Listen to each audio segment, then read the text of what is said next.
Okay, thank you very much. And I'd like to welcome you tonight to the July meeting for the Sydney Space Frontier Society /NSSA.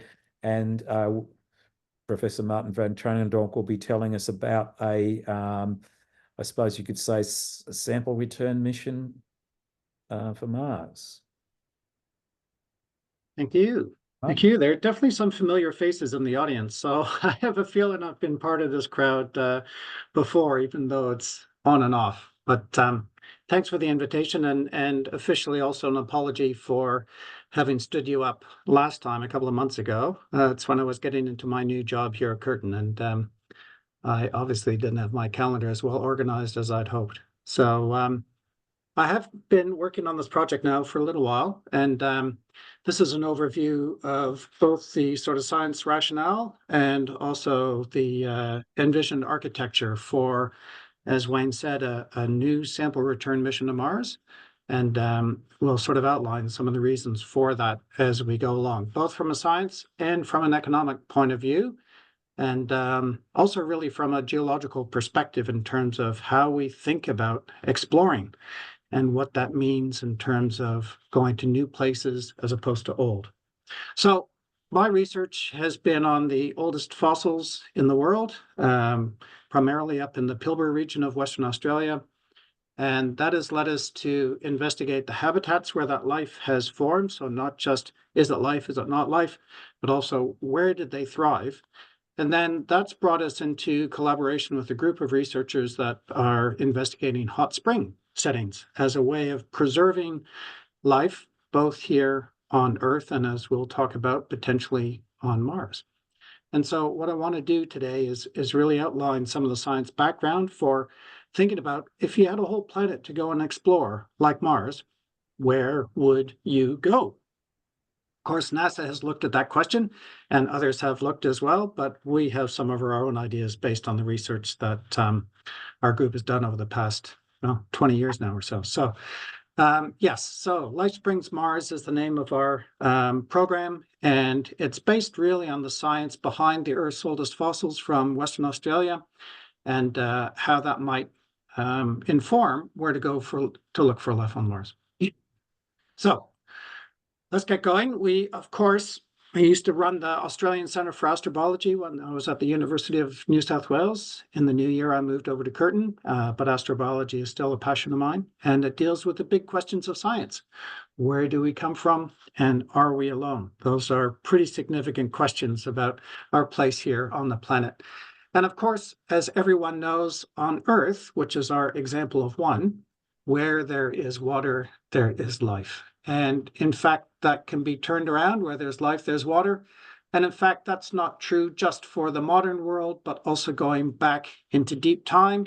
Here's a beautiful sketch of the earliest Cambrian, when big life just got started in the world's seas. And so it's very familiar to us that life is tied to the oceans, but of course it's also on land. It's in snow, it's in the sky, it seeds clouds and raindrops. It's really everywhere on Earth. And this has led to the idea of follow the water for planetary exploration. And it basically is based on this idea that depending on the size of the solar mass, there's an area where liquid water is possible. And so Earth sits right in that belt, of course. And that's why we have life. One of the reasons we have life. There's water vapor on Venus, but it's too hot. And Mars here sits within the zone where liquid water is possible. And there's certainly very strong evidence that there was liquid water early in its geological history. And that, of course, has led to the current Mars rover mission, the Perseverance rover, Mars 2020, which is exploring an ancient delta in Jezero Crater. And that's following on the idea of following the water. And other missions are going to deltas and to lakes.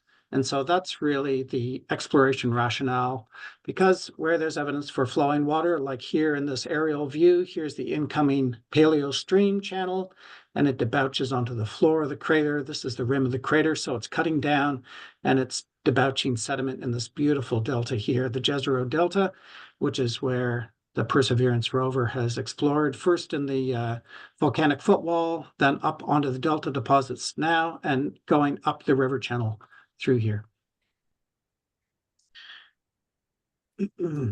And of course, following the water takes the idea of planetary exploration to other solar system bodies, such as Enceladus. And we can see that with this body, which is covered by water ice, there are these, famous jets of water, and there are a bunch of different mission ideas about how to go and test for life there, including sending a probe with a very fancy little piece of equipment that does nanopore sequencing that can detect very complex molecules. The idea is to actually fly through the water vapor jets and collect samples and analyze them for possible organic matter. Another more elaborate idea is to put a little submarine onto the surface with a radioactive element that will drill through the ice, and then that little submarine can tour around in the substrate, looking hopefully for evidence for black or white smokers and whether there are habitable environments. But a key thing to take away from these is this idea of follow the water, and the idea of habitable environments is good for life that already exists. And I want to make this point very strongly because we're used to, macroscopic life, but even, macroscopic life, but even microscopic life requires water. And that's everywhere. But a really key fundamental point is that to get life started, you actually need very different conditions. And that's something that's very important to consider when exploring the solar system. Did those planetary bodies have the conditions to get life started? Now, we don't know how life got started, but we know a lot of the chemistry that's required to make complex molecules. And that's the point where there's a difference between habitable worlds for existing life, the bacteria that we know on Earth, versus the prebiotic chemistry conditions. And I'm going to speak about that a little bit further. So this is the world that we enter now, the world of the microbe. And they're the most simple life. They're prokaryotes. We don't have to think a lot about it. But if you investigate them in any kind of detail, they are already incredibly complicated, sophisticated machines. They have a triple bilayer membrane of lipids. They have pumps that provide stability and stasis of the pumps between the saltwater environment on the outside and their cytoplasm on the inside. There are organelles, there's the DNA, they have a flagella for motility. They're actually incredibly complicated. And how do you put that together in a chemical environment? That is, of course, the big question of science. And the big question when we talk about, development of solar systems, and then how we develop planetary bodies and how you get complexity from that, we're really talking about starting with the basic building blocks from asteroidal material, the famous Murchison meteorite and others that contain a whole variety of relatively simple organic molecules. And when I say organic molecules, I mean molecules that have carbon as the backbone for the matrix. Here's oxygen, hydrogen, even a nitrogen. But these carbon backbones are what make these molecules organic. And then with all these different types of organics that are in the Murchison meteorite, I think there are 74 different types of simple amino acids. There's all kinds of complex molecules, but how do you start to organize them and actually self-select for the 4 nucleobases out of many hundreds that are then used in DNA? And how does that become self-replicating and encapsulated, et cetera, et cetera? What were the steps to kickstart life? This is one of the really big questions. And of course, there are huge questions at this interval and then huge questions down at that interval as well. This is one little representation, which I love, from 2018. These are just some of the reaction spaces required to go from inorganic molecules, those ones that I was talking about before, those simple organic precursors, into the more complex building blocks, and then into the system of sort of encapsulation, replication, and the DNA. It looks complicated here, but of course, it's actually much more complicated in real life. And so the question is that if you need this kind of chemical matrix, what were the most likely conditions to get life started? That's a big astrobiology question. And of course, we've heard over the last 30 or 40 years or so that one of the environments where people think, this prebiotic chemistry could happen is in the deep oceans around black smokers, where you have hot water rock interaction and you get some interesting chemistry as a result. And this was spurred on by the discovery of, macroscopic life that could live on chemical energy. And that was all based around the presence of chemolithautotrophs, microorganisms that did not need sunlight for photosynthesis, but got their energy from the chemical environment around these black smokers. So I've heard a lot about that. And of course, the key element here is that you have very, very strong temperature gradients from about 300 degrees or more from the hot fluids coming out from the circulating in the crust, and then to a temperature of the oceans, which is about 0 degrees. And you get very high thermal gradients that allow for chemical reactions and the availability of these elements that provide electrons for these microbes. And this idea of life in the deep oceans was really fostered by this famous paper by Schwartzman and Lineweaver in 2004 that showed that the most primitive organisms near the root of the tree of life were hyperthermophilic. So they maximize their capacity for metabolism at temperatures about 90 degrees or above. And so that was this beautiful, scientific evidence from the microbes as well as the chemistry and the geological environment that suggested that life may have got started in the deep oceans. And that was really the dominant paradigm for really a large number of years. But it turns out that this doesn't work. And there are a couple of reasons for that. The first is that, an updated look at the tree of life showed that, yes, there are primitive organisms that are hypothermophilic, but actually the more primitive organisms that have since been discovered are mesothermophilic or even relatively cool. And so that is a problem with deep black smokers. And so the people who were really in favor of these deep sea environments shifted their ideas, and they said, okay, too hot for black smokers, let's go to white smokers. They're about 100, 150 degrees. They're more alkaline. The conditions are more, mesothermophilic to cooler temperatures. You can still do some interesting chemistry, as hypothesized here by Mike Russell and Hall. You get these iron sulfur chains, these networks, and again, you get a temperature gradient, and you can do some interesting chemistry within the vents. And it was documented in studies of deep sea hydrothermal systems like this, that, with serpentinization, you can release some organic molecules, and there was methane involved, for example. So people got really excited about this idea. Well, it turns out that this is a problem as well. And in fact, this derives from a much more fundamental problem, and it's called the water problem. And the water problem is basically that to go from any of the simple organic molecules like amino acids, sugars, or sugars and bases, to make them into more complex organic polymers, you go through the reactions that kick out a water molecule. It's these dehydration reactions that provide the energy to bond organic molecules together to make these longer chain, more complex polymers.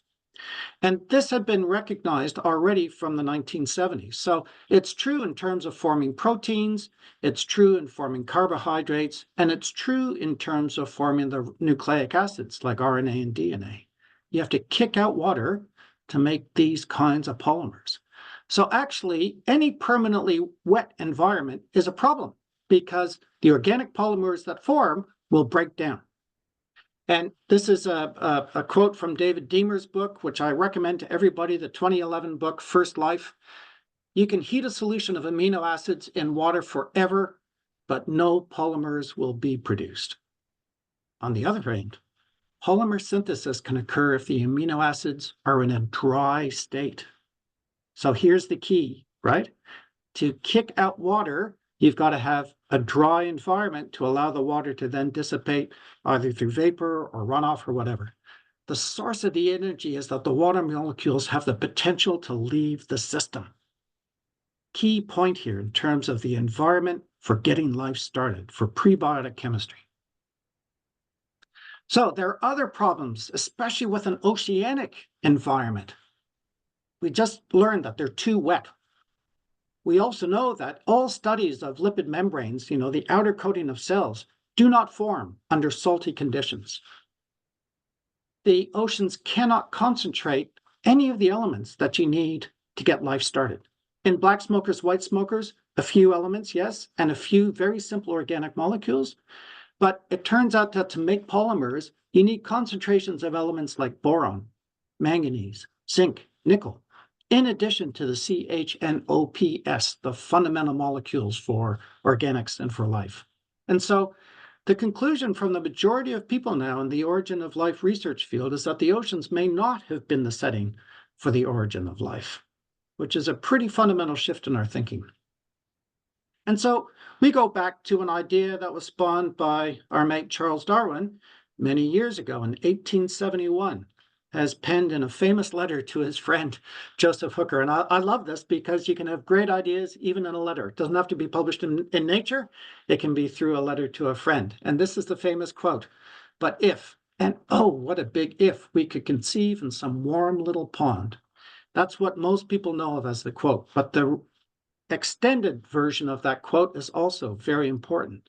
With all sorts of ammonia and phosphoric salts, light, heat, electricity, etc. present, that a protein compound was chemically formed, ready to undergo still more complex changes.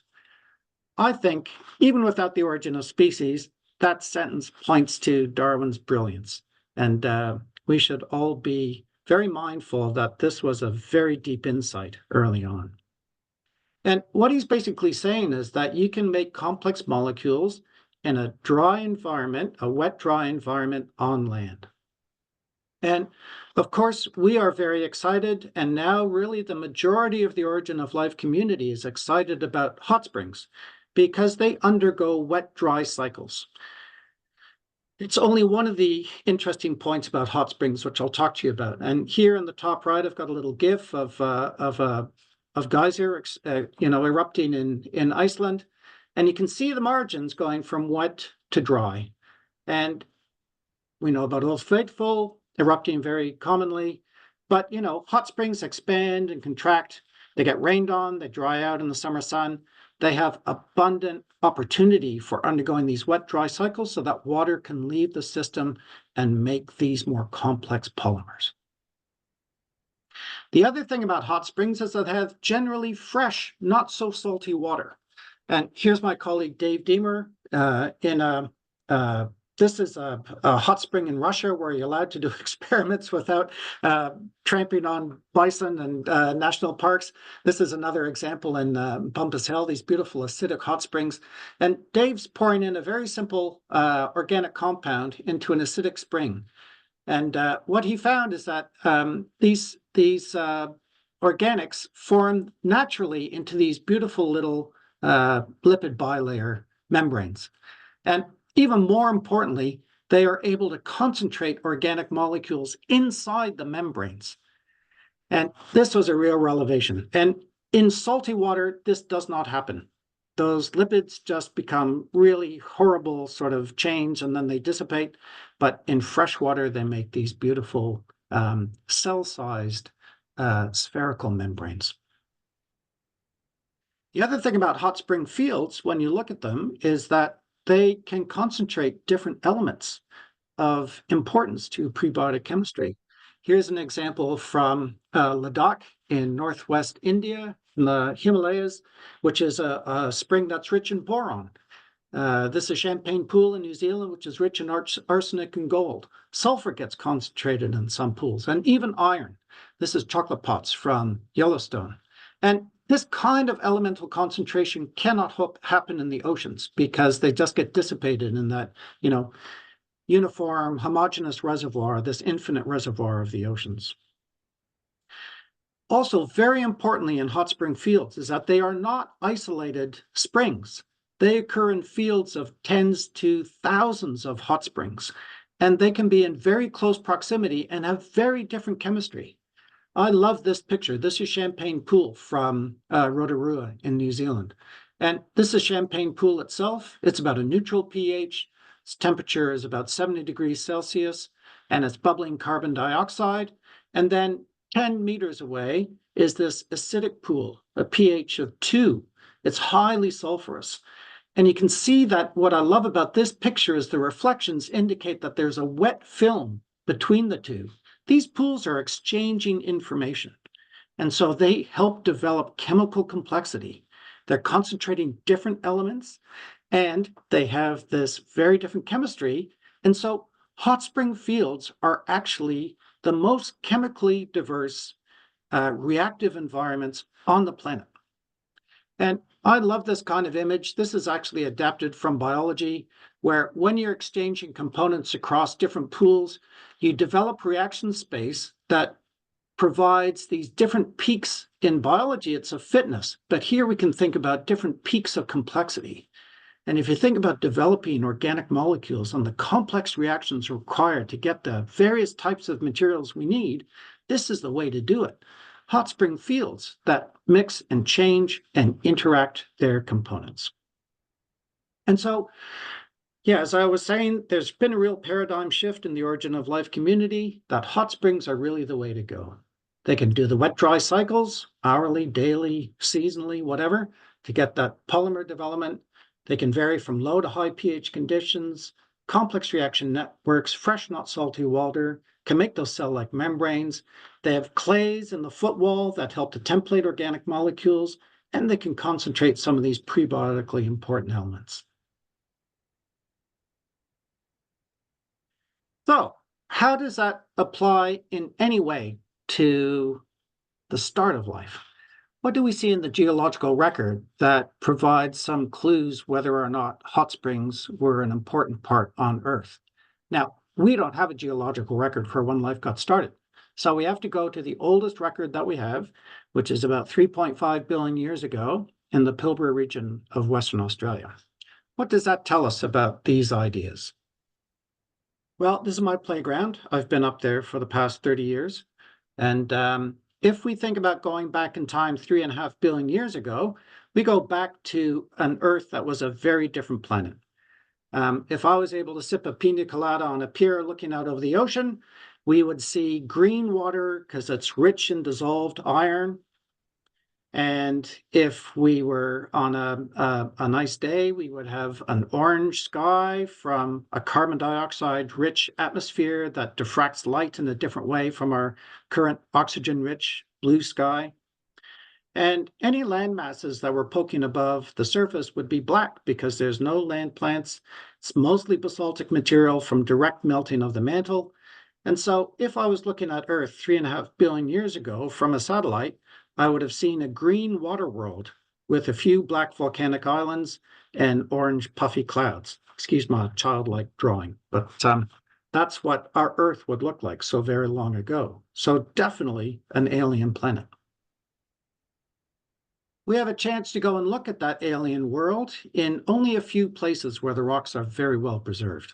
Literally 2 in the world, and one of them happens to be in our backyard in Western Australia, just south of Port Hedland, an area called the North Pole Dome, just to the west of the town of Marble Bar. And you can see the geology here. These white areas or these lighter areas are big granite batholiths, and the darker colors in this sort of swirly pattern are the volcanic and sedimentary rocks that are preserved in tilted cross-section, but with no penetrative strain in much of it. Of course, there are areas that are deformed, but there are big areas where the rocks have just been tilted and nothing else. And this preserves a really exceptional window into deep time. This is what the area looks like. It's beautiful spinifex covered, rolling, low hills.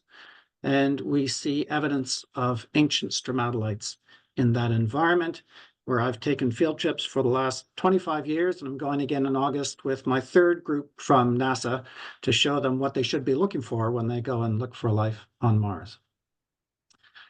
The area is known as the North Pole Dome. It's a structural view through the crust with older rocks in the middle, getting younger and younger and younger out to the edges. And it's kind of like an onion that gets chopped off on the top, and you see the different rings, the different layers.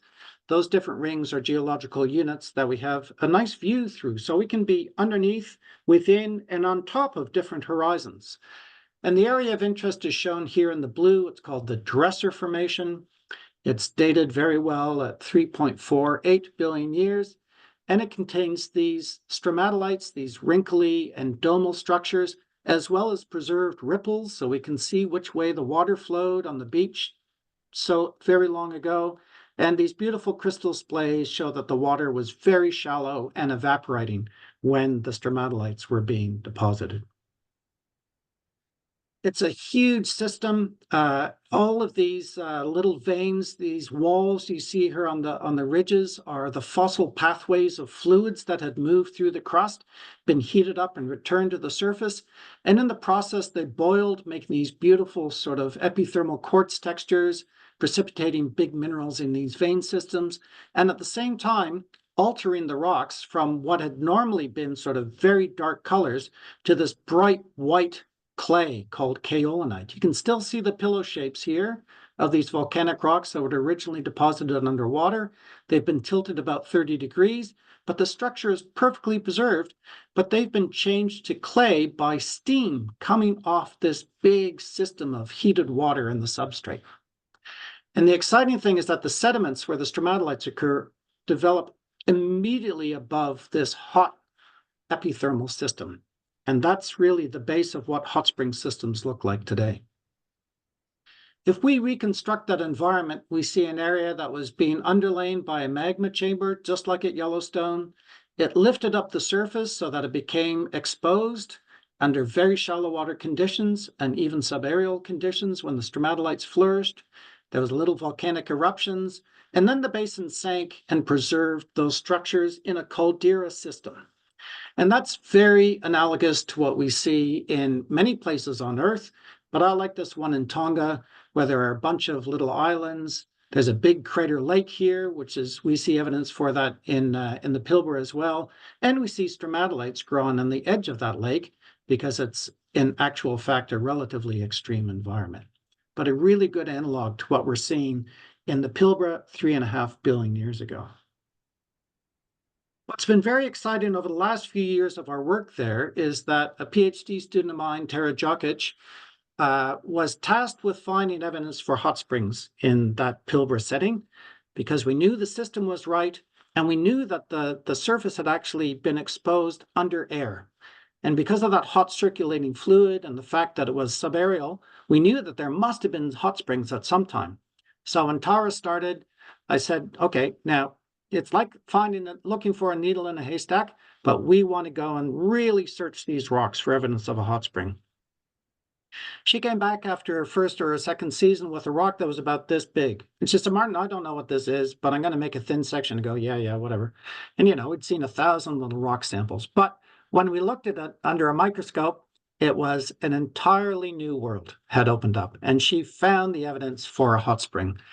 This top panel here is a slice through that sample. It's about 5 centimeters long by about 3 centimeters high. And it contains this very complicated layering that you can see, even curling around, cutting off other layers. It's got some dome shapes, and it's got this very particular white and black banding. We showed this sample to my mentor, my predecessor at the Australian Centre for Astrobiology, Malcolm Walter, and he said, oh, that looks like geyserite. Now, Tara and I had never heard of the word geyserite, but he said, oh, I think that's a rock that was deposited from a geyser, from a splashing hot water hot spring. I went, really? How can we prove that? He said, well, go and look at what the mineralogy is. And so here's the pictures that are really important. This top row is all blow-ups from this 3.5 billion year old rock. And this bottom row is from New Zealand hot springs that are less than 100 years old. And they have the one-to-one correlation. Look, here's the layers that get overgrown by layers that wrap around. That's identical to here. That's when hot spring fluids flow over the lip of a hot spring pool and wrap around and deposit layers of silica year on year. Here's an evidence of a very soft form of slumping in this wet, hot silica overlying these dome structures. at a centimeter or a millimeter scale. Here's those same kind of soft slump structures in the New Zealand geyserite from Tikopia. And then you get these beautiful mound shapes of these annual increases in silica. You see the same thing here. And most importantly, when you look at that black-white mineral banding and you do a high-resolution elemental scan, you find that the black are layers that are enriched in titanium, and the white are enriched in aluminum and potassium. That's the kaolinite that we saw in the altered pillows underneath, and the titanium is mobilized under acidic conditions. And this mineralogy is known from modern hot springs in Montserrat in a basaltic environment where active hot springs are discharging this exact material today. So we have 100% proof that we've found a deposit from an active hot spring 3.5 billion years ago, and it lies directly on top of the stromatolites in that area. So Tara has given a TED Talk now, and I urge you to go and look at it. It's got over 3 million views. She's done an amazing job and brought that story to life, if you're interested to go and look at that story. The key thing here is that we can match this ancient environment to the modern. Here's a paper on a hot spring, an active hot spring in Iceland, which is a mid-oceanic plume-related island, volcanic island. It's dominantly basaltic. And look at the important part here. Can you see silica, anatase, that's that titanium-rich material, and kaolinite in the alteration halo directly beneath the springs? And so not just in Montserrat, but in Iceland as well, which is probably the closest modern analog we have to how the Pilbara formed. And a key here is that kaolinite has been shown to be extremely important in terms of catalyzing the formation of RNA. This is a paper by James Ferris. You need these kind of clay structures that have a weak elemental bond between the layers. That allows organics to go in, use the energy from those free-floating electrons to bind the organic molecules together. And so this is another key element to the story of an origin of life on land. We also found in the environment a very thin layer here, less than a centimeter thick, that we thought might have been a stromatolite. It actually wraps around cobbles in a conglomerate underneath, so that was a fluvial environment. But when we looked at those layers, they're made up of these beautiful green triangular-shaped crystals. And when you blow those up and do an analysis of them, it turns out that they're tourmaline crystals. Now, tourmaline is rich in boron, one of the key elements used to polymerize organic polymers. And we were able to do the boron isotope study on those tourmalines, and they showed that they fell down here at about -13 per mil. Seawater is up here at +40. These are definitely evidence for tourmaline forming on land, in freshwater, in hot springs. And this is the first documented evidence for a concentration of boron in a prebiotically plausible environment on early Earth. And as I mentioned before, there are boron-rich hot springs in Ladakh that serve as an analog for that discovery. We found other concentrations of important elements in those ancient stromatolites. Here's a thin section that we put onto the synchrotron. These enrichments in the bright colors are of nickel. And here in this other view, we have nickel in the red, but also we have concentrations of zinc in the purple. And both of these are elements that are important for prebiotic chemistry. Here are the dresser stromatolites, just a centimeter tall, beautiful little structures, clearly biotic.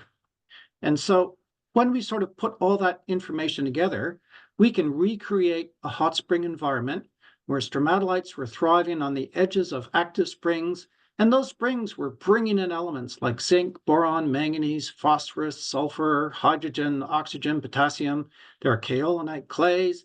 This is a prebiotic environment that's pretty interesting geochemically. And we know that those surface environments can undergo wet-dry cycling to make the polymers. So We wrote an article in 2017 for Scientific American about this idea of an origin of life on land and hot springs, and many other groups have done the same, but from different perspectives. And it's pretty cool when you get the convergence of ideas from many different fields of science. So if we go back to our mate Charles Darwin, and being an academic, I have to critique his essay. And so I would say that, oh, well, instead of some, I would say a few high pools, because we need a couple of them together and to interact, and ponds, and we would include borate in there. He probably didn't know about it at the time. So listen, I'd give him a 97%. I think they did a pretty good job on that from many 100 and what is it now, 150 years ago. Okay, so all levity aside, what does that mean for astrobiology? So this idea of what are the conditions for prebiotic chemistry, I would put a big question mark around Enceladus and Europa, because these are permanently wet worlds, and they never had an exposed rocky land surface to develop those concentrations of elements to develop those complex organic polymers leading to life. Now, I said that in LPSC about 5 years ago, and there were shocked gasps from the audience. How could I be so bold? But I'll stick with that. And on Mars, of course, we know it had an early warm and wet environment, so there's definitely potential there. But where would you go and look? So Mars, as we know, has abundant evidence for water. This is a scanned view of clays in blue here, which form from water-rock interactions. You can see beautiful anastomosing river channels. We have the famous iron oxide blueberries, which are, again, formed by water-rock interactions. And they're thick deposits in some craters of sulfate minerals, which formed when the craters were filled by lakes. So water, water, water. That's not a problem. And then you have to decide, okay, which of those might I go and look at? Well, it turns out that we have a relatively short period of that warm and wet environment in Earth from 4.2 to about 3.7 or so. And so we need to, first of all, find rocks that are about that age, because if life ever got started, it would be able to flourish and cover the planet at about that time. Less likely once it lost its atmosphere, its geodynamo, and we started to freeze and lose a lot of the water. That's now trapped largely in subsurface ice. Currently, the way that NASA has gone in terms of exploring for those habitable environments are environments for when life was already established. And that's fine. That's a really good rationale. And NASA has gone bigger and bigger and bigger as their technology has developed, and they've got more and more capable with being able to put material onto the surface of Mars. Now, this rover is about the size of a 1-ton car. It's extremely complicated, and it's very expensive to build. And NASA's mission has always been to go to new places and explore new terrain on Mars, because that's exciting. They're going to learn something about Mars, whether their primary target is successful or fails. And they've applied the same search strategy now for several decades. So when they went with Spirit and Opportunity, they went to deltas and to crater lakes. When they went with Curiosity, they went to a crater that had a delta. And then going to Perseverance, they went to Jezero, and they went back to a delta again. So they're doing the same thing, but with more and more sophisticated technologies, and with, broader and more diverse arrays of scientific instruments to do their science. But there's a problem now that Perseverance and the Mars 2020 sample return mission has run into, and that's a major cost blowout and technological stalemate at the moment. So there's been a request to Congress for $11 billion for the Mars sample return part of the mission. It's already cost $2 or $3 billion to put Perseverance onto the surface, but to get the 41 or so samples off the surface, they would have to put the largest object ever landed onto a planetary surface, a module more than 10 meters in diameter, and at a giant cost. And Congress has said no. They have a lot of other expense commitments about which we all are aware of, but it's run into a roadblock. And they are scrambling to understand how they were going to get those samples back for any kind of, reasonable cost. It's a search strategy that has almost run its course. it's great when everything is going well and we have unlimited expenses, but the reality is that they are under a new circumstance, and it's a difficult environment to achieve this mission complete. So, could there be another model? And this is where the idea of LifeSpringsMars comes into play, bringing together some of the science questions that I outlined for you before, and a new type of mission architecture that's light and nimble and relatively low cost, because it utilizes pre-existing geoscience information from Mars from a previous mission, from the Spirit rover mission completed in the 2000s. And I'm going to outline the reasons for that now. So LifeSpringsMars is a light and nimble, low cost of sample return Mars mission that can be completed via a single launch from Earth. Now, I just want to contrast that with Mars 2020 sample return. It had the initial launch from Mars to bring Perseverance to the surface, and it's requiring 2 additional launches to bring those samples back. One to get the material off the surface of Mars, and another to go and collect the samples once they're in orbit around Mars and or the Moon.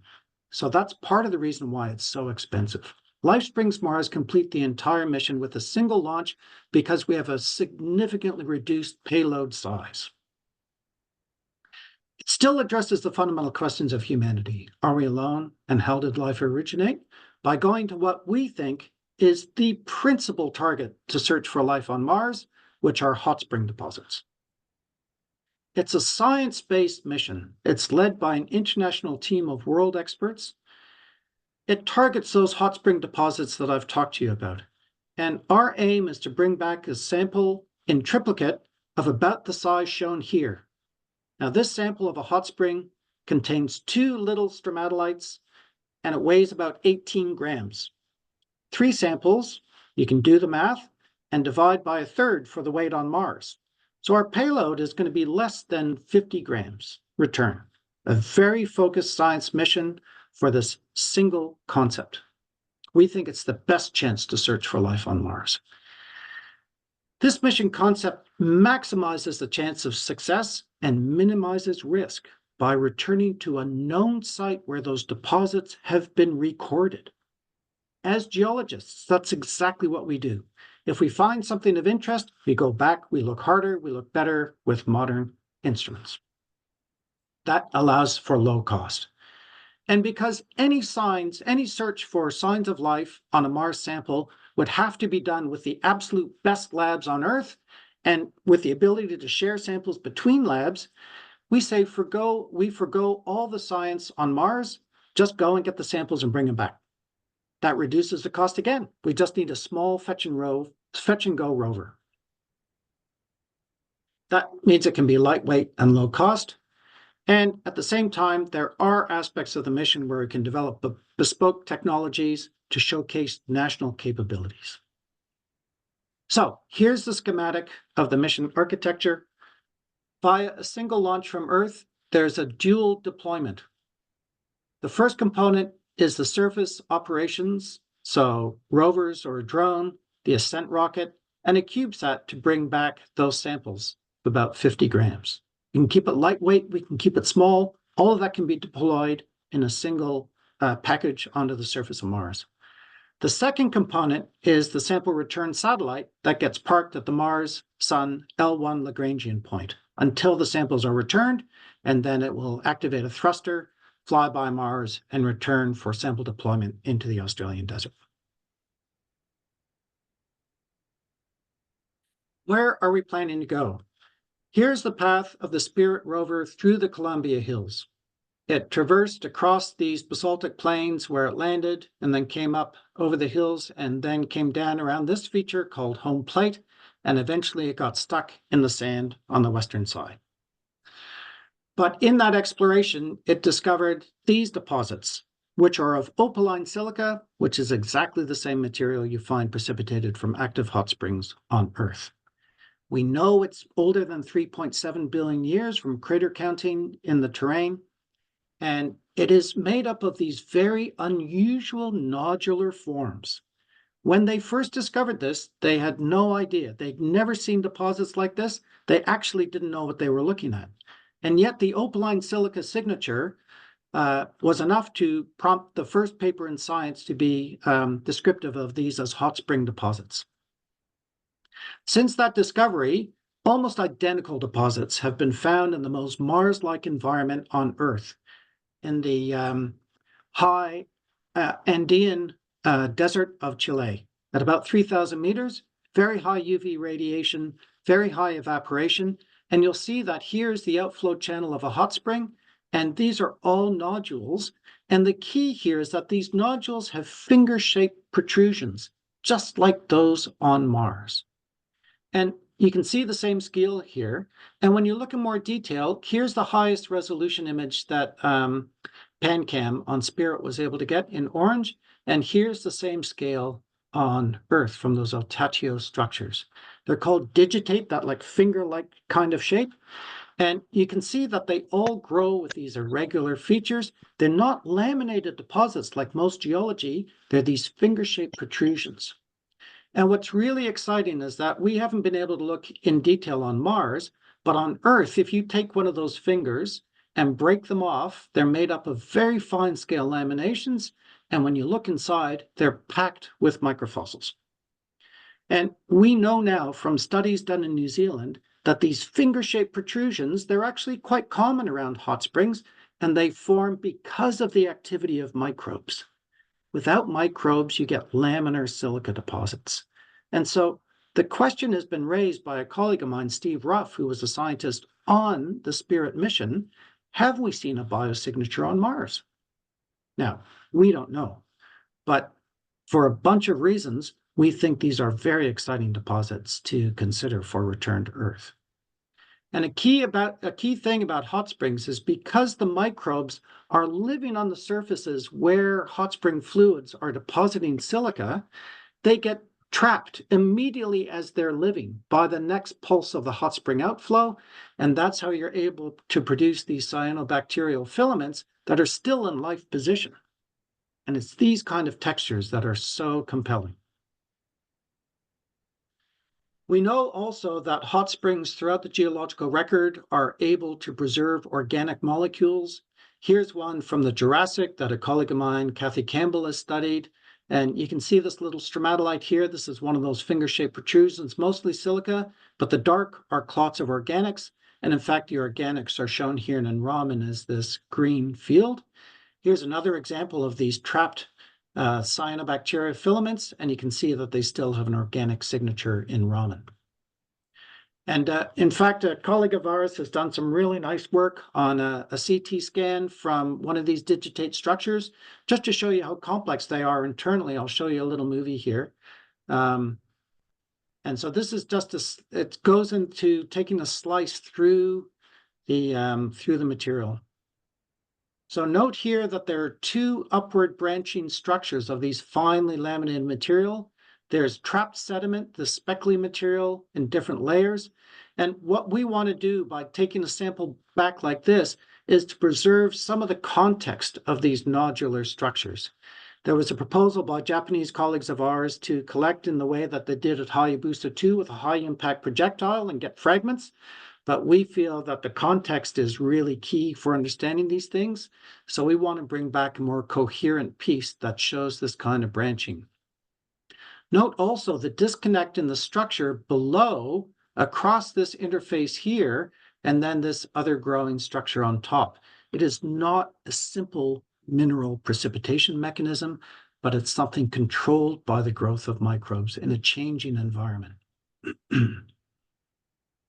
So we're now doing studies to test the hardness of this material to understand exactly how best to sample it if we are able to get to Mars. Okay, so we think that hot spring deposits are the best place to look for life on Mars, in this place around home plate. And because we know where they are, we can develop a mission architecture that just goes and picks those things up to return them to Earth. The reason we have such good control on understanding the geology of that area is because PanCam on Spirit took these beautiful panoramas, high-resolution panoramas. And you can see the bedrock here. Can you see this fine scale layering in this light orange unit? That's a fine ash deposit. It's overlain here by a coarser lapilli tuff from another volcanic eruption of different composition. And the contact we can actually map here, and we can see that it's dipping about 10 degrees off to the right. We can actually use this information to recreate an entire geological history for the Columbia Hills, which is something that I've done. And we find that the home plate silica deposits are formed right in the middle of a long series of events here, mostly dominated by volcanic eruptions, but there's a period when it was exposed, quiet, and we actually even think we have evidence for lacustrine environments. That's all within the period of the warm and wet history of Mars, so we think that it fits a lot of the criteria for going to search.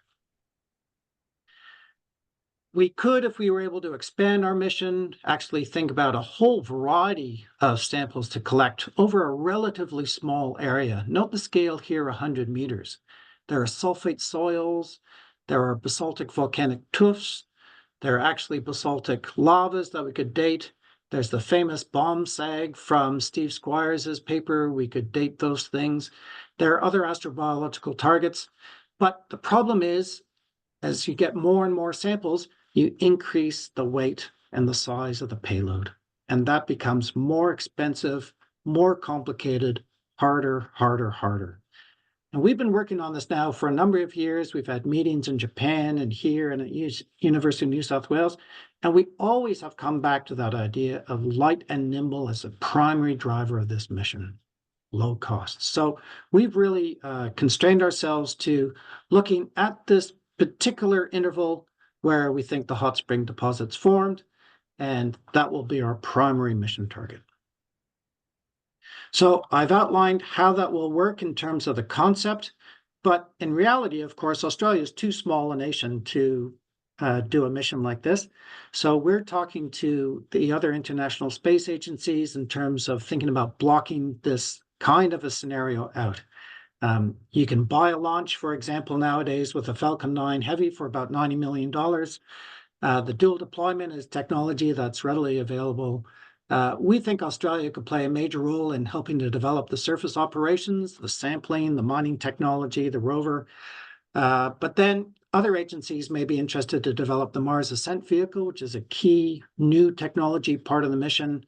We're hopeful that we might be able to get somebody to develop the sample return satellite. And of course, we can bring the samples back to the Australian desert as been done in the past.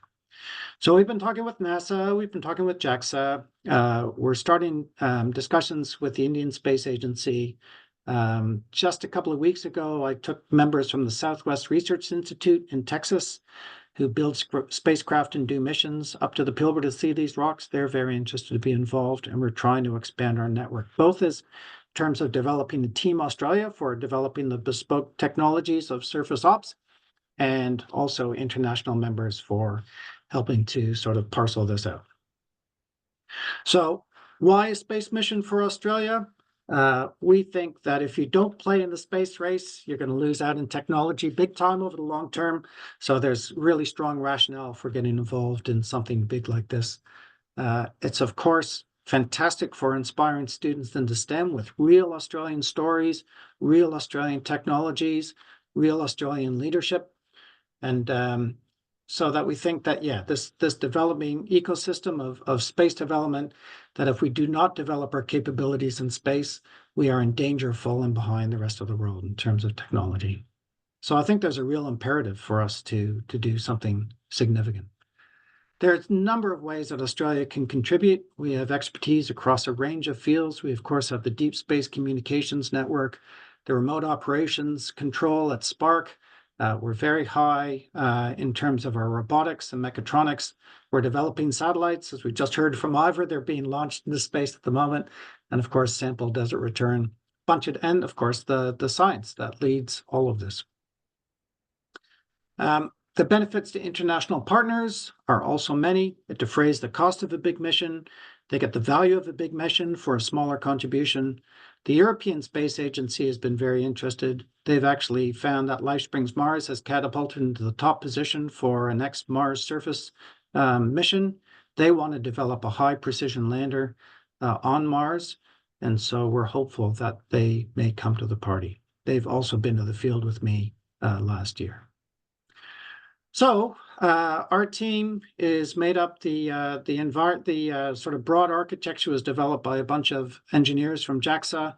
Myself and Eizo Nakamura from Japan are some of the principal scientists.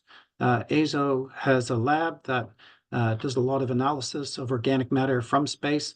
And then Kathy, Steve Ruff, who I've mentioned, Mike Rowe, also from Auckland, is a geochemist who did that beautiful movie of the CT scan through an organic molecule system. And Tommaso is an expert on microbial mats and is part of our team. We have a much broader network. These are just some, and we're always looking for interested parties to join us. So that's the idea. We've got a website up and running, www.LifeSpringsMars.com.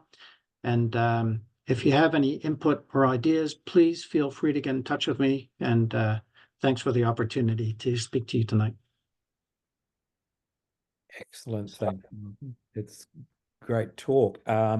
I'll turn it open to the floor. Actually, the first question I wanted to quickly ask about is Tara's TEDx talk. What's the best way to search for it? Like I've put it in the chat there. It says search keys just used to do a TEDx Tara Jockey, and that'll get us the DJOKIC. It's called If These Rocks Could Talk. Okay. Right. That's good. Yeah, it's a really great presentation for a PhD student, remember. So yeah. I think I remember meeting Tara a few years back, and that was, yeah, she'd actually, I think she won a prize actually at one of the ASRC presentations. Absolutely, she did. That's right. Yeah, she's now working at the Australian Museum on very young material, but also about fossil preservation. So that's pretty exciting. Actually, one question I wanted to quickly ask before I turn it over to everyone. So have we got JAXA directly involved with this as well? I said there's some Japanese people you're working with as well, or it was just the ESA as the main ones that you're talking to apart from them? Listen, nobody is sort of officially signed up.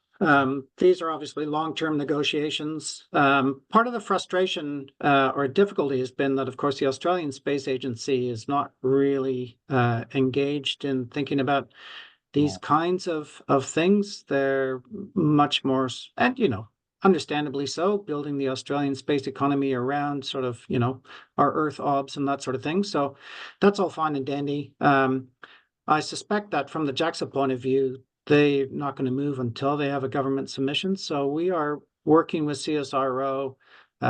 We have engaged with the Australian Space Agency. They've also come on a trip with NASA to the Pilbara a couple of years ago. And Enrico was at our team meeting last November. So they're definitely aware of this. I think in some ways, because we've been promoting this sort of whole mission concept, the next phase we're really looking at is doing a design workshop much more focused around what Australia's contribution could be, which is the rover, and make that a more of a palatable bite-sized chunk, while at the same time really working on relationships with the internationals. So the ESA is coming back. So I lead a field trip in August again, 6 members from NASA and 1 from the European Space Agency, then a couple of members from CSIRO are coming. So it's a great way of really just sort of building trust and understanding. And yeah, we're trying to really develop those connections. That's our aim at the moment. I can see 4 or 5 different partners. I mean, also somebody could pay for the bucket of money that has to pay for the Falcon Heavy, because I think that's probably the best launch vehicle. I mean, that's the exactly. Yeah. So we're really still very much on the start of this journey. We're starting to write the science traceability matrix. We have a document that outlines the mission architecture and the science rationale, but we need to refine that and put that more into terms that NASA is familiar with. NASA's problematic because they are still so tied up with MSR. They wouldn't see this as anything but a follow-on. They're very determined. I don't know what the reality of that is going to be. So politically, it's maybe a bit more complex. But we've heard from other agencies that they're quite excited about the opportunity to not work with NASA and to develop their own partnerships. And so we're sort of pursuing that angle at the same time. JAXA has announced that they want to do a surface landing on Mars, and they don't have a science rationale for doing that. They just want to develop the technology for their agency. And our approach to them is to say, why not land by LifeSprings and put something down that we can use? So maybe it's a 1-2 approach, we'll see. But yeah, those are ongoing negotiations. That's a good way of approaching it too. And you've got a question on Enceladus. I know that you've kind of crossed Enceladus off the list, but I was just wondering what was the size of that satellite that was going to dip through the jets? Be very, very small mission actually, because the nanopore sequencer is only about that big. And so again, you just need a satellite that's able to get out to there and allow that material to be sampled and then come back.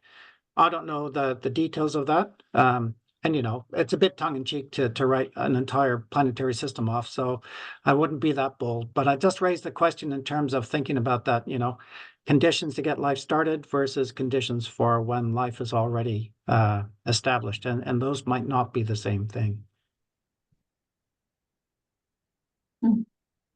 Lou's got a hand up. Lou, question.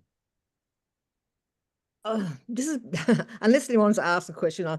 This is probably going to show my lack of knowledge about geology and chemistry. But looking at those pools, hot springs pools, and the chemicals that were formed at the edges, has there been any? Can you possibly find any progression like of the pools with time to see how those molecules developed, or also is an experiment set up with the pools today?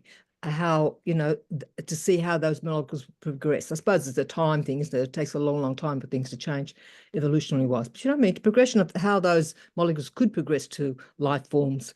I mean, there's bacteria already there in the pools, but how did they get there? Do you know what I mean? If I made myself fairly clear? Oh, absolutely. That's right. So we've got 2 things that are ongoing in terms of those ideas. One is that I've got a PhD student back at University of New South Wales who's recreating a hot spring in a lab environment. And she's doing the splashing, the wet, dry, the temperature and everything. She's going to do that without biology. She's going to do it sterile and see what kind of structures grow, and then add the biology and see if she can recreate those kind of digitate things. So that's one. And then this guy I mentioned before, Dave Deemer, he's got a colleague called Bruce Damer, which is very confusing because it's Deemer and Damer. And they've written a whole series of papers together about this idea of making these polymers. And one of the experiments they've done that's really exciting is that, remember I showed those sort of lipid membranes, those cellular kind of structures? Well, when you dry them out, they actually open up and they lie in the series of flat sheets. And when you dry out the organics that are in the pool, they become more complex. And what's the really important thing is that when you re-wet that pool, those membranes bunch up again, and they encapsulate organic molecules that are more complex than they were before. And so we've got another PhD program, also back at UNSW, that is recreating this idea of different hot spring pools and how they can mix and match elements. So what we want to do is, because these lipid bicell layers, they form under sort of neutral conditions better, but then the organic polymers, they occur under acidic conditions. And what we want to do is make the organic polymers in one pool and the lipid bicelles in the other, and then mix them together in a third pool. And so we've actually 3D printed now a sort of hot spring reconstruction that can exchange information and see what we come up with. So it's been shown by the Damer and Deemer group, but we want to do it in a real active kind of hot spring analog chamber. So yeah, good questions. The problem is with life everywhere, you can't recreate the prebiotic conditions in any kind of natural environment because life will already and always take up the available organics. So you have to start de novo in the lab and do it.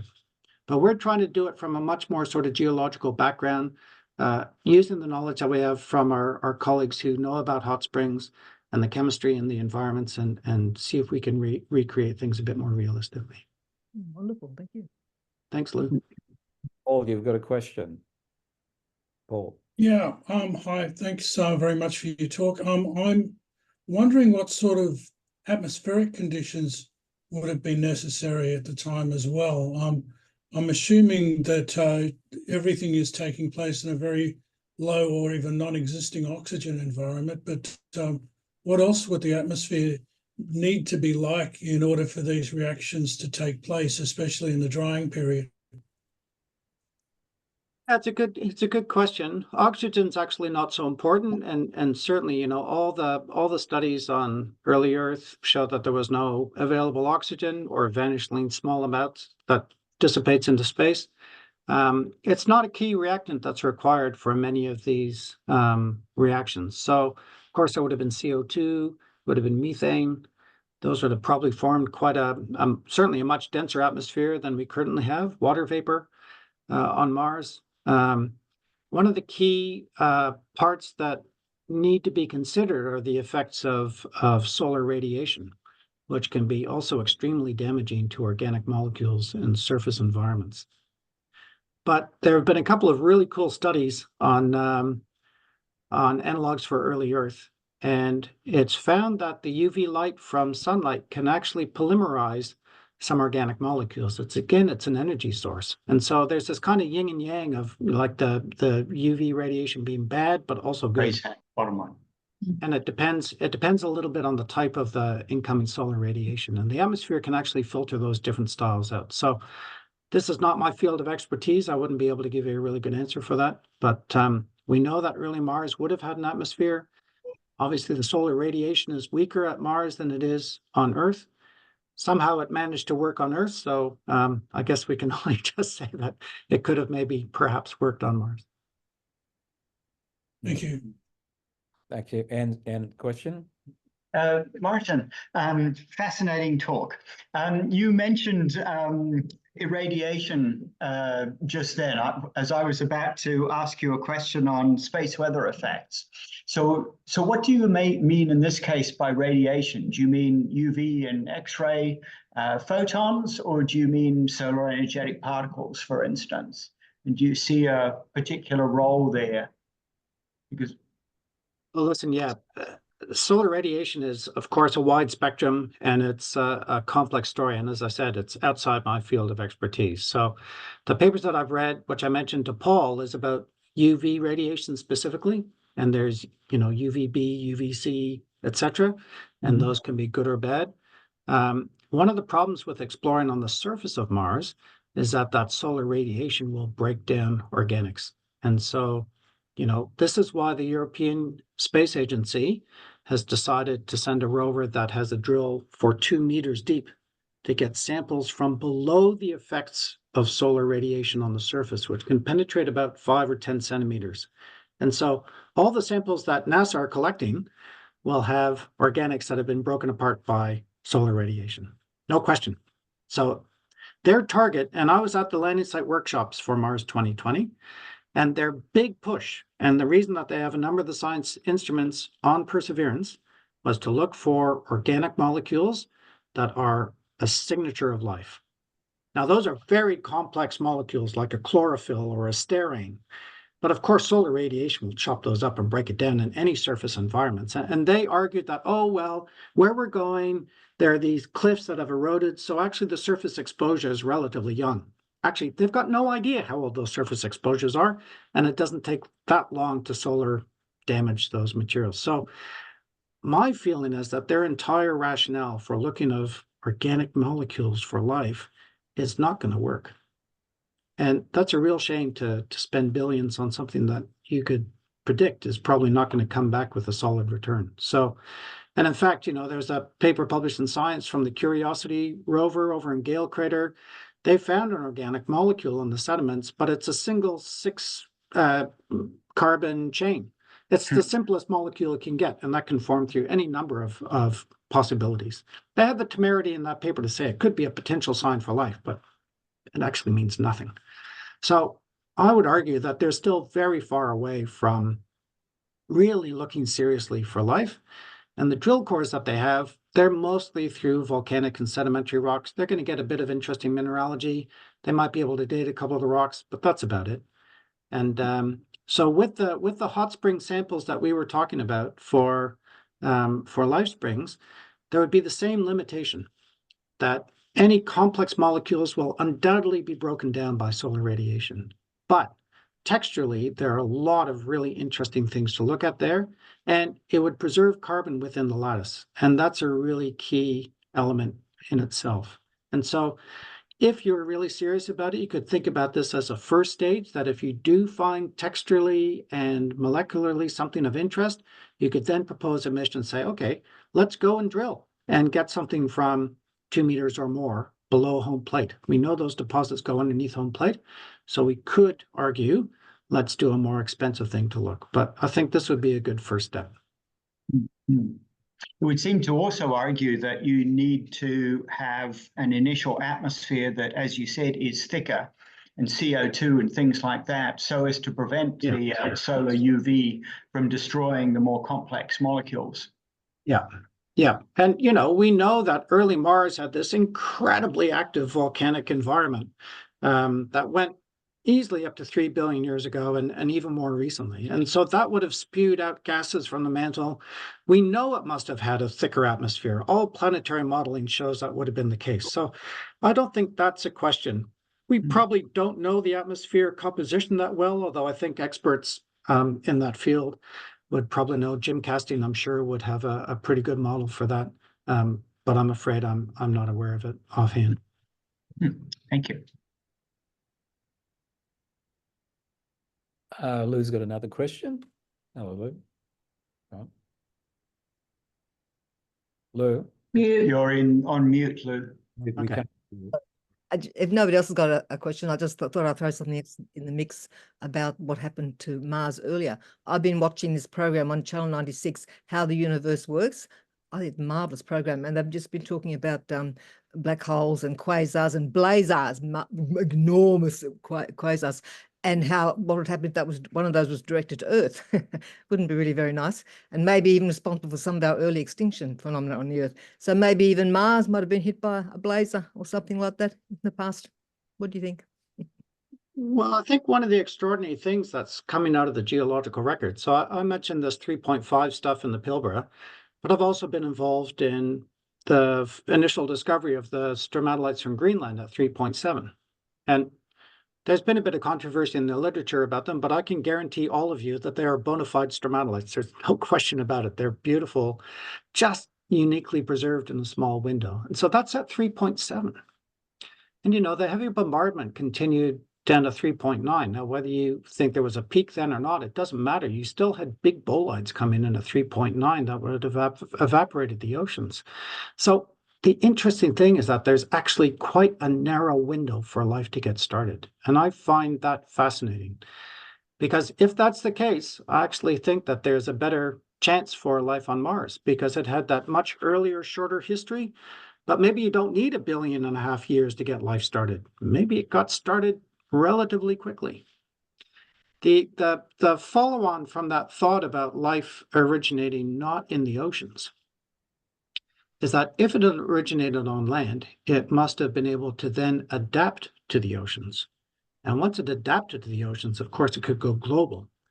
One of the other extraordinary things about the geological record is if you look at the carbon isotope values of organic carbon versus carbon that's locked up in limestones, inorganic carbon, is the ratio of fractionation, which happens when you have life and non-life, is exactly the same ratio today as it was 3.7 billion years ago.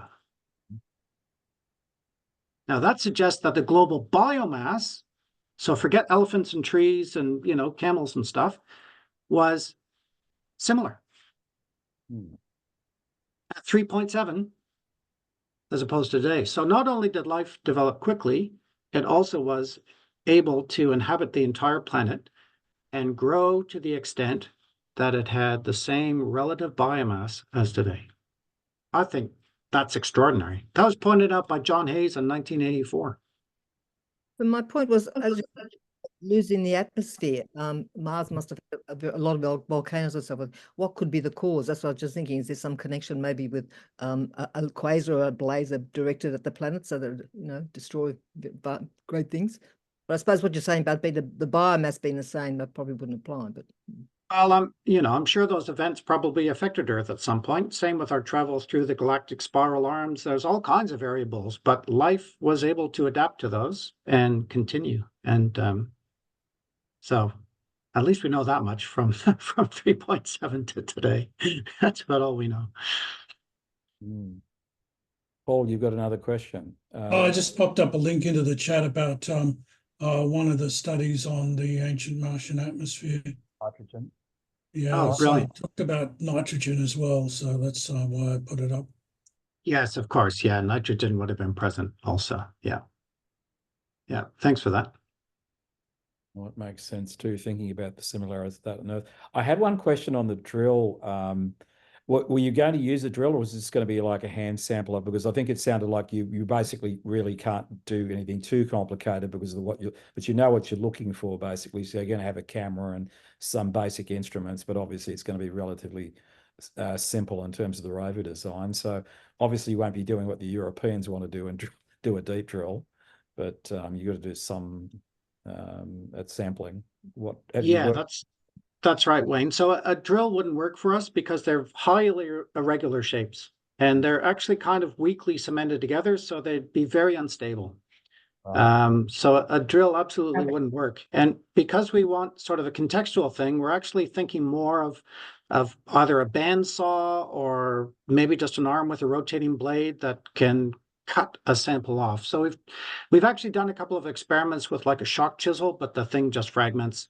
And so we're thinking of something like a little saw would probably be the best, and maybe just these pneumatic fingers that can pick up and stuff. So yeah, it would be lovely to get a little Inspector Gadget rover up there. And yeah, good resolution cameras and enough power to be able to travel. Now it's got to be able to travel 5 or 10 kilometers and then get back to where it's going. So it's not as simple, of course, as we think. I'm not an engineer, so I just think, oh, it can't be that hard. But of course, there's lots of challenges involved. Certainly a challenge for robotics was basically what you're looking at as a hand it's very dexterous and maybe it's got something else on it to cut. But it's going to be, but then again, the technology we're improving so much now with robotics, there's going to be somebody wanting to do the programming on that. So, and with a good so we've got 2 groups of students, university students, that are using LifeSprings as a model for their systems engineering design program in their coursework.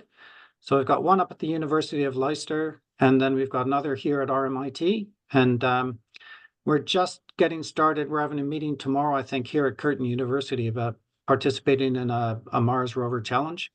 And so I think if we put it out to the bright young minds, we'll get some ideas around. And that's not my area of expertise. So I've got to get help on that. And the more minds, the better. No, the idea is Martin, is it?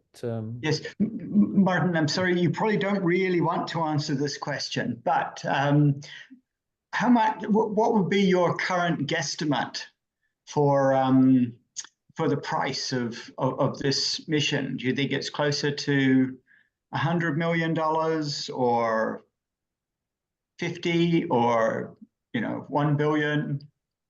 It's still in the range. It's there's a lot of aspects here. There's the tech development for the Ascent rocket. There's lots. It's in the 1 to 2 billion range for sure.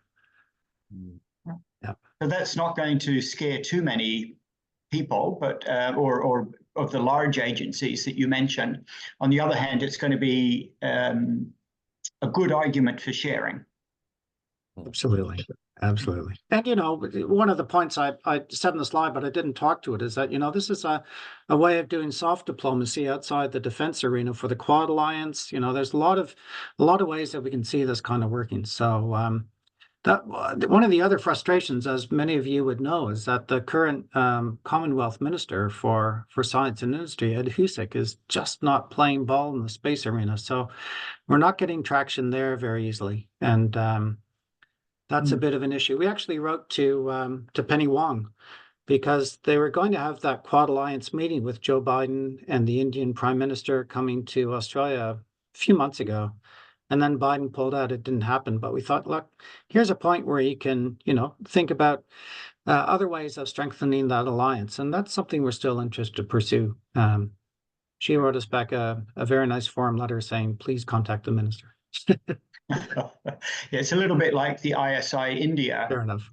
program or International Space Initiative or investment initiative, where the money was held by DFAT rather than by the agency, for instance.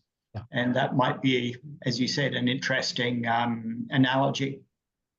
Exactly. So that's something to pursue. And, you know, there have been these calls out for Australia-India connection, but we've just not really been ready to put in a proposal yet. So we're still kind of refining. And then what would that look like? If we want to develop that from an Australian arena, what would a funding proposal look like, and to whom, and with what partners? Those are things we're still kind of building up. And I know, Ivor, you've gone through this and you develop big partnerships and teams. So if you have any wisdom to impart, I'd love to talk with you about it. Maybe I shouldn't tell you, but I did write some emails to you, whether it be close to beginning of this year or sometime last year.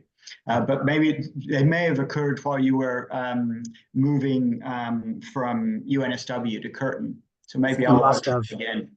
Yeah, I would very much appreciate that. It'd be great. And apologies if I let something slip. It happens. Yeah. I never miss any emails.